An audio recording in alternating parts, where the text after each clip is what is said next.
اس کی ماں کا نام محسون بنت بخت الکلبی تھا۔ یزید لعین کی کنیت ابو خالد تھی، خاندان بنی امیہ سے تعلق رکھتا تھا۔ اس کی بد کرداری کے بارے میں مورخین نے بہت کچھ لکھا ہے۔ علامہ ابن کثیر لکھتے ہیں، نقل و روایت سے ثابت ہے کہ یزید ابن معاویہ شراب نوشی اور سیر و شکار کے اندر اپنے زمانے میں مشہور تھا۔ نوعمر لڑکوں، گانے والی دوشیزاؤں اور کتوں کو اپنے گرد جمع رکھتا تھا۔ سینگ والے لڑاکا مینڈوں، سانڈوں اور بندروں کے درمیان لڑائی کا مقابلہ کرواتا تھا۔ ہر دن صبح کے وقت نشے میں مخمور رہتا تھا۔ زین کسے ہوئے گھوڑوں پر بندروں کو رسی سے باندھ دیتا تھا اور پھراتا تھا۔ بندروں اور نوعمر لڑکوں کو سونے کی ٹوپیاں پہناتا تھا۔ گھوڑوں کے درمیان دوڑ کا مقابلہ کراتا تھا۔ جب کوئی بندر مر جاتا تو اس کا سوگ مناتا تھا۔ حضرت ابو الدرداء رضی اللہ تعالیٰ عنہ سے روایت ہے، فرماتے ہیں کہ میں نے حضور نبی کریم صلی اللہ علیہ وآلہ وسلم کو فرماتے ہوئے سنا ہے کہ پہلا شخص جو میری سنت بدلے گا بنی امیہ کا ایک شخص ہوگا جس کا نام یزید ہے۔ حضرت ابو عبیدہ رضی اللہ تعالیٰ عنہ سے مروی ہے کہ حضور نبی کریم صلی اللہ علیہ وآلہ وسلم نے فرمایا کہ میری امت ہمیشہ عدل و انصاف پر قائم رہے گی، یہاں تک کہ بنی امیہ میں یزید نامی ایک شخص ہوگا جو اسے عدل میں رکھنا ڈالے گا۔ بلا شبہ یزید کتوں، بندروں اور چیتوں کا دلدادہ، گانے بجانے کا شوقین اور شراب نوش تھا۔ ایک دن وہ شراب نوشی کی محفل میں بیٹھا، اس کے دائیں طرف ابن زیاد موجود تھا۔ یزید نے اپنے ساتھی سے کہا کہ مجھے وہ شراب پلا جو میری نرم نرم ہڈیوں کو سیراب کر دے، پھر ابن زیاد کو بھی ایسا ہی جام بھر کر دے جو میرے نزدیک میرا ہمراز اور امین ہے اور میری غنیمت اور جہاد کی ضروریات کو پورا کرنے والا ہے۔ اس کے بعد اس نے گلوکاروں کو حکم دیا کہ وہ اشعار کو گائیں، چنانچہ انہوں نے گانا شروع کر دیا۔ یزید ابن معاویہ کے ساتھی بھی یزید کی طرح بد کردار تھے، اور اس کے زمانے میں مکہ اور مدینہ میں گانے کا دور دورہ ہو گیا اور کھیل کود کے آلات استعمال کیے جانے لگے، اور لوگوں نے سرعام شراب نوشی شروع کر دی۔ اس کے پاس ایک بندر تھا جس کی کنیت اس نے ابو قیس رکھی تھی، وہ بھی شراب نوشی کی محفل میں موجود ہوتا اور تکیہ لگا کر دیتا۔ وہ بڑا خبیث بندر تھا، وہ اسے جنگلی گدھی پر جو بندھی ہوئی تھی چڑھا دیتا تھا۔ وہ لگام اور زین لگا کر اسے گھوڑ دوڑ میں گھوڑوں کے ساتھ دوڑاتا۔ کبھی کبھی وہ سب سے آگے بڑھ جاتا اور بانس کو اکھاڑ لیتا اور گھوڑوں سے پہلے ہی اجرا میں داخل ہو جاتا تھا۔ ابن جوزی کہتے ہیں کہ قاضی ابو یعلا نے اپنی کتاب المعتمد فی الاصول میں بسند حضرت صالح بن امام احمد حنبل رحمۃ اللہ علیہ سے روایت کی ہے کہ میں نے اپنے والد بزرگوار سے عرض کیا کہ ابا جان، بعض لوگ اس امر کے مدعی ہیں کہ ہم یزید ابن معاویہ سے محبت رکھتے ہیں۔ آپ نے فرمایا، بیٹا، بھلا وہ شخص اللہ تعالیٰ پر کیسے ایمان رکھ سکتا ہے جو یزید سے محبت کرے؟ جو شخص اللہ تعالیٰ پر ایمان رکھتا ہو، کیا اس کے لیے یہ روا ہو سکتا ہے کہ وہ یزید ابن معاویہ سے محبت کرے؟ اور ایسے شخص پر کیوں نہ لعنت کی جائے جس پر اللہ تعالیٰ نے اپنی کتاب میں لعنت فرمائی ہے۔ میں نے عرض کیا، ابا جان، اللہ تعالیٰ نے اپنی کتاب میں یزید پر کہاں لعنت فرمائی ہے؟ آپ نے فرمایا، جہاں اللہ رب العزت نے یہ ارشاد فرمایا، کیا قریب ہے اگر تم کو حکومت مل جائے تو زمین میں فساد کرو اور اپنے نسبی رشتہ کاٹ دو۔ یہ ہیں وہ لوگ جن پر اللہ تعالیٰ نے لعنت فرمائی ہے، پھر کر دیا ان کو بہرا اور اندھی کر دی ان کی آنکھ۔ حافظ ابن کثیر نے اپنی تصنیف البدایہ والنہایہ میں جہاں واقعہ حرہ کے سلسلے میں ان احادیث کا ذکر کیا ہے جن میں یہ مضمون آتا ہے کہ ان لوگوں پر اللہ کی لعنت ہے جو اہل مدینہ کو ظلم و خوف میں مبتلا کرے، وہاں ان کو بیان کر کے فرماتے ہیں کہ اس حدیث سے اور اس جیسی دوسری احادیث سے ان حضرات نے استدلال کیا ہے جن کی رائے یہ ہے کہ یزید ابن معاویہ پر لعنت کرنے کی اجازت ہے۔ اور امام احمد بن حنبل رحمۃ اللہ علیہ سے بھی ایک روایت ملتی ہے، اور حافظ ابو الفرج ابن جوزی رحمۃ اللہ علیہ نے ایک مستقل تصنیف اس بارے میں لکھ کر اسی روایت کی تائید کی ہے کہ یزید پر لعنت کرنا جائز ہے۔ چنانچہ امام احمد بن حنبل رحمۃ اللہ علیہ حضرت ابو سعید خدری رضی اللہ تعالیٰ عنہ سے روایت کرتے ہیں کہ میں نے رسول اللہ صلی اللہ علیہ وآلہ وسلم کو یہ فرماتے ہوئے سنا کہ 60 برس کے بعد ایسے نہ خلف ہوں گے جو نمازیں چھوڑیں گے، اپنی خواہشات کی پیروی کریں گے، وہ گئی جہنم کی ایک وادی میں داخل ہوں گے۔ اس کے بعد یزید کی مذمت میں وارد احادیث ذکر کر کے لکھتے ہیں کہ میں کہتا ہوں کہ یزید پر اس کی بد کرداری کے سلسلے میں سب سے زیادہ جو الزام عائد کیا گیا وہ شراب نوشی اور بعض فواہش کا ارتکاب ہے۔ حضرت امام احمد بن حنبل رحمۃ اللہ علیہ نے یزید کو کافر کہا۔ اپنے علم کے اعتبار سے یہ کافی ہے کہ ان کے علم کے اعتبار سے یزید کافر قرار پایا۔ یزید کو انہوں نے کافر اسی وقت کہا ہوگا جبکہ صریح موجب کفر باتیں اس سے واقع ہوئی ہوں گی۔ ایک جماعت کا جن میں ابن جوزی وغیرہ بھی ہیں، یہی فتویٰ ہے کہ یزید کے فسق پر اجماع ہے کہ وہ فاسق اور فاجر اور لعین انسان تھا۔ بہت سے علماء کرام نے یزید ابن معاویہ کا نام لے کر اس پر لعنت کرنے کو جائز قرار رکھا ہے۔ امام احمد بن حنبل رحمۃ اللہ علیہ سے بھی یہی مروی ہے۔ ابن جوزی نے بتایا کہ قاضی ابو یعلا نے مستحقین لعنت کے بارے میں ایک کتاب لکھی اور اس کتاب میں یزید ابن معاویہ کا نام بھی لکھا۔ ناظرین، واقعہ کربلا کے اسباب میں یزید ابن معاویہ کی شخصیت کے بارے میں جاننا انتہائی ضروری ہے۔ جبکہ امیر معاویہ وفات پا گئے تو ان کا یہی بیٹا جو شراب نوشی کا عادی انتہائی فاسق و فاجر شخص تھا، یزید ابن معاویہ تخت نشین ہو گیا۔ علامہ ابو الفاج اصفہانی اپنی کتاب میں ایک روایت نقل کرتے ہیں۔ حضرت ابن عباس رضی اللہ تعالیٰ عنہ کو جب امیر معاویہ کی وفات کی خبر اور یزید ابن معاویہ کے تخت نشین ہونے کی اطلاع ملی تو وہ اپنے صحاب کو شام کا کھانا کھلا رہے تھے اور خود بھی ان کے ساتھ کھا رہے تھے۔ اس وقت آپ اپنے منہ میں لقمہ ڈالنے ہی والے تھے کہ آپ نے لقمہ رکھ دیا اور تھوڑی دیر تک سر جھکائے رہے، پھر فرمانے لگے کہ ایک پہاڑ تھا جو ریزہ ریزہ ہو کر سارے کا سارا سمندر میں چلا گیا اور اس کے کئی سمندر بن گئے۔ ابن ہند یعنی معاویہ ابن ابو سفیان کے کیا کہنے، ان کا چہرہ کتنا پیارا، ان کا اخلاق کتنا عمدہ، ان کا حکم کتنا زیادہ تھا۔ اس پر ایک شخص نے ان کی بات کاٹ کر کہا، آپ بھی ان کے بارے میں ایسا کہتے ہیں؟ آپ نے فرمایا، تجھ پر افسوس ہے، تجھے پتہ ہی نہیں کہ کون تجھے چھوڑ کر چلا گیا اور کون تجھ پر مسلط ہونے کے لیے باقی رہ گیا، تو اب تجھے معلوم ہو جائے گا۔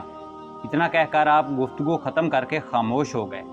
جب یزید ابن معاویہ تخت سلطنت پر بیٹھا تو اس کو سب سے پہلے اس بات کی فکر تھی کہ ان لوگوں سے کسی طرح نمٹا جائے جنہوں نے امیر معاویہ کی زندگی میں ہی یزید ابن معاویہ کی ولی عہدی کو قبول کرنے سے انکار کر دیا تھا۔ اس نے ارادہ کیا کہ جن لوگوں نے اس کی بیعت نہیں کی انہیں اپنی بیعت پر مجبور کرے۔ اس مقصد کے لیے اس نے اپنی بیعت لینے کے لیے اطراف و اکناف کے ممالک میں خطوط و فرمان روانہ کیے۔ چنانچہ اس نے ولید بن عتبہ کے نام، جو اس وقت مدینہ منورہ کا گورنر تھا، ایک چھوٹے سے پرچے پر جو بقول مورخ طبری چوہے کے کان کے برابر تھا، ایک فرمان لکھ کر بھیجا، جس میں اپنے والد کی وفات کی اطلاع دی اور لکھا کہ ہر خاص و عام سے میری بیعت لو اور بیعت کے سلسلے میں حسین ابن علی، عبداللہ بن عمر اور عبداللہ ابن زبیر رضی اللہ تعالیٰ عنہ کو پوری سختی کے ساتھ پکڑو اور جب تک یہ لوگ بیعت نہ کر لیں انہیں اپنے پاس سے جانے کی اجازت نہ دینا، انہیں مہلت نہ ملنے پائے۔ ولید کو جب یزید ابن معاویہ کا یہ فرمان ملا تو وہ بہت گھبرایا۔ اگرچہ مروان اور ولید میں انبن تھی، مگر چونکہ وہ مدینہ کا گورنر رہ چکا تھا، لیکن معاملے کی نزاکت کے پیش نظر اس نے مروان کو مشورے کے لیے بلوایا اور اس کو یزید ابن معاویہ کا خط دکھا کر مشورہ مانگا۔ اس ظالم نے مشورہ دیتے ہوئے کہا، تم پر لازم ہے کہ اسی وقت حسین ابن علی، عبداللہ ابن زبیر، ان دونوں کو بلواؤ۔ اگر وہ دونوں بیعت کر لیں تو ٹھیک ہے، ورنہ دونوں کی گردنیں مار دو۔ اور یہ کام معاویہ ابن ابو سفیان کی وفات کی خبر کے اعلان سے پہلے پہلے ہو جانا چاہیے۔ ایک روایت میں آتا ہے کہ مروان نے ولید بن عتبہ کو مشورہ دیا کہ وہ فوری طور پر حسین ابن علی، عبداللہ ابن زبیر اور عبداللہ ابن عمر رضی اللہ مسجد نبوی میں تشریف فرما تھے۔ جب ولید کا پیغام ان کو ملا، انہوں نے اس لڑکے سے فرمایا کہ تم چلو، ہم آتے ہیں۔ وہ چلا گیا تو حضرت عبداللہ بن زبیر رضی اللہ تعالیٰ عنہ نے حضرت امام حسین رضی اللہ تعالیٰ عنہ سے کہا اس بے وقت کی طلبی کے بارے میں آپ کا کیا خیال ہے؟ امام نے فرمایا کہ میرا گمان ہے معاویہ ابن ابو سفیان کا انتقال ہو گیا ہے، اس لیے وہ بیعت کے لیے ہمیں بلا رہے ہیں۔ یہ سن کر حضرت عبداللہ بن زبیر رضی اللہ تعالیٰ عنہ نے کہا، میں بھی یہی سمجھتا ہوں۔ اس گفتگو کے بعد یہ حضرات اپنے گھروں کو لوٹ آئے۔ گھر پہنچ کر حضرت امام حسین علیہ السلام نے اپنے خادموں اور چند جوانوں کو جمع کیا، پھر دارالامارہ کی طرف چل پڑے۔ وہاں پہنچ کر اپنے ساتھیوں کو ہدایت کی کہ دروازے پر ٹھہرے رہو، اگر میں تمہیں بلاؤں یا تم سنو کہ میری آواز بلند ہو گئی ہے تو سب کے سب دارالامارہ کے اندر چلے آنا، لیکن اگر ایسا نہ ہو تو دروازے سے نہ ہٹنا یہاں تک کہ میں باہر آ جاؤں۔ یہ فرما کر امام علی مقام امام حسین ابن علی علیہ السلام اندر تشریف لے گئے۔ ولید نے آپ کو امیر معاویہ ابن ابو سفیان کی وفات کی خبر سنا کر یزید ابن معاویہ کا فرمان دکھایا اور اس کی بیعت کے لیے کہا۔ امام نے ولید کی بات سن کر اس سے فرمایا، تم نے مجھ سے یزید کی بیعت کے بارے میں کہا ہے تو مجھ جیسا آدمی خفیہ بیعت نہیں کیا کرتا، اور میں سمجھتا ہوں کہ تم بھی میری خفیہ بیعت کو کافی نہیں سمجھتے جب تک کہ تم سرعام لوگوں کے سامنے اس کا اظہار نہ کرو۔ ولید نے کہا، ہاں۔ اس پر امام علی مقام امام حسین ابن علی علیہ السلام نے ولید بن عتبہ سے فرمایا کہ جب تم لوگوں کے سامنے نکل کر ان کی بیعت کی دعوت دو تو ہمیں بھی ساتھ ہی ساتھ بلا لینا تاکہ معاملہ یکساں رہے۔ ولید چونکہ امن پسند آدمی تھا، اس نے کہا، اچھا آپ تشریف لے جائیں۔ جب امام وہاں سے تشریف لے جانے لگے تو مروان بن حکم نے برم ہو کر ولید سے کہا، خدا کی قسم اگر یہ اس وقت بغیر بیعت کے تیرے پاس سے چلے گئے تو پھر کبھی بھی تو ان سے بیعت لینے پر اس وقت تک قادر نہ ہو سکے گا جب تک کہ تمہارے اور ان کے مابین کثرت سے لوگ قتل نہ ہو جائیں۔ کسی شخص کو قید کر اور جب تک یہ بیعت نہ کر لے یا اس کا سر قلم کر دیا جائے یا تیرے پاس سے نکلنے نہ پائے۔ امام علی مقام امام حسین ابن علی علیہ السلام نے جیسے ہی مروان بن حکم کی زبان سے یہ سنا تو فوراً اٹھ کر کھڑے ہو گئے اور فرمایا، تو مجھے قتل کرے گا یا یہ کریں گے؟ اللہ کی قسم تو جھوٹ بکتا ہے اور گناہ اپنے سر لیتا ہے۔ یہ فرمانے کے بعد امام وہاں سے تشریف لے گئے۔ آپ کے اس طرح صحیح سلامت نکل جانے پر مروان بہت برم ہوا اور ولید سے بولا، تم نے علی علیہ السلام کو دوبارہ بلانے کی غرض سے آپ کے پاس ایک شخص کو بھیجا۔ آپ نے فرمایا، اس وقت تو میں نہیں آ سکتا، صبح ہونے دیجیے، پھر دیکھیں گے کیا ہوتا ہے۔ امام حسین ابن علی علیہ السلام کا جواب جب ولید کو پہنچا تو اس نے آپ کی بات مان لی۔ امام حسین ابن علی علیہ السلام اسی رات یعنی 28 رجب سن 60 ہجری بمطابق 4 مئی 681 عیسوی کو اپنے اہل و عیال، بہنوں، بانجوں اور دیگر عزیز و اقارب کے ساتھ مدینہ منورہ سے مکہ مکرمہ روانہ ہو گئے۔ امام حسین علیہ السلام یزید کی بیعت کو بیعت ضلالت سمجھتے تھے، اس لیے وہ اس سے بیعت کیوں کرتے؟ چنانچہ امام ابن حزم فرماتے ہیں کہ امام حسین کی رائے میں یزید کی بیعت بیعت ضلالت تھی۔ یہی واقعہ کربلا کا سب سے بڑا سبب تھا کہ امام علی مقام امام حسین ابن علی علیہ السلام ایک زانی اور شرابی شخص کی بیعت سے انکار کر چکے تھے۔ ناظرین، حضرت امام حسین ابن علی علیہ السلام یزید بن معاویہ کی خلافت کو ناجائز سمجھتے تھے، کیونکہ یزید بن معاویہ ایک زانی اور شرابی، فاسق اور فاجر شخص تھا، اور اگر یزید بن معاویہ ایسا نہ بھی ہوتا پھر بھی اس کی خلافت ناجائز تھی، کیونکہ امام حسین ابن علی علیہ السلام کو اپنے بھائی امام حسن مجتبی علیہ السلام کی وہ صلح یاد تھی جو انہوں نے معاویہ بن ابو سفیان سے اس شرط پر کی تھی کہ وہ اپنے بعد کسی کو بھی خلیفہ نامزد نہیں کریں گے بلکہ امت فیصلہ کرے گی۔ ناظرین، واقعہ کربلا کے پس منظر میں صلح حسن کا واقعہ انتہائی اہم ترین واقعہ ہے۔ یہ واقعہ کچھ یوں ہے کہ معاویہ بن ابو سفیان جزیرہ نما عرب کے علاقے شام، موجودہ سوریہ، لبنان، اردن اور فلسطین کے گورنر تھے جب حضرت علی بن ابی طالب کرم اللہ وجہہ الکریم چوتھے خلیفہ منتخب ہوئے تو معاویہ ابن ابو سفیان نے ان کی بیعت کرنے سے انکار کر دیا اور یہ کہا کہ پہلے حضرت عثمان رضی اللہ تعالیٰ عنہ کی شہادت کا بدلہ لیں گے، پھر بیعت کریں گے۔